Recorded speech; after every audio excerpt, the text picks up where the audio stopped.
مرکز مطبوعات وزارت کارهای داخلی تاجیکستان از بازداشت یک زن و مرد در دوشنبه با اتهام قلابی به مبلغ بیش از $12,000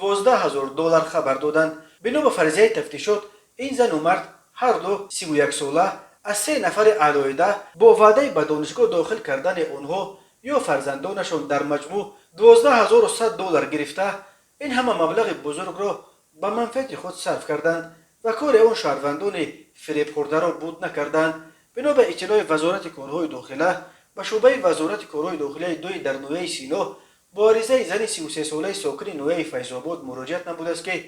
ماه ایون سال 2021 هنگام در نزد بنای مرکز سودای سعادت پایتخت قرار داشتنش زن و مرد 31 ساله ساکن پایتخت با راه فریب به باوریش در آمده از او $2,600 آمریکایی گرفته وعده دادند که دخترش را به دانشگاه داخل میکنند، اما نامبردگان مبلغ پولی را به منفعت شخصیشان صرف نمودند. همزمان خود همین 2 نفر با همان راه ماه ایون سال 2021 در نزد بنای مرکز سودای سعادت به باوری جوان 20 ساله ساکن پایتخت در آمده از او $6,500 آمریکایی گرفته وعده دادند که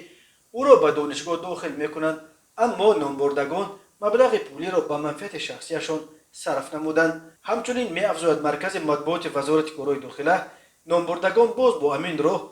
ماه ایون سال 2021 در نزد بنای مرکز سودای سعادت به باوری مرد 51 ساله ساکن پایتخت در آمده از او $3,000 آمریکایی گرفته وعده دادند که دخترش را به دانشگاه داخل میکنند، اما مبلغ پولی را به منفعت شخصیشان صرف نموده او را فریب دادند. وابسته به حالت مذکور تفتیشات ادامه دارد.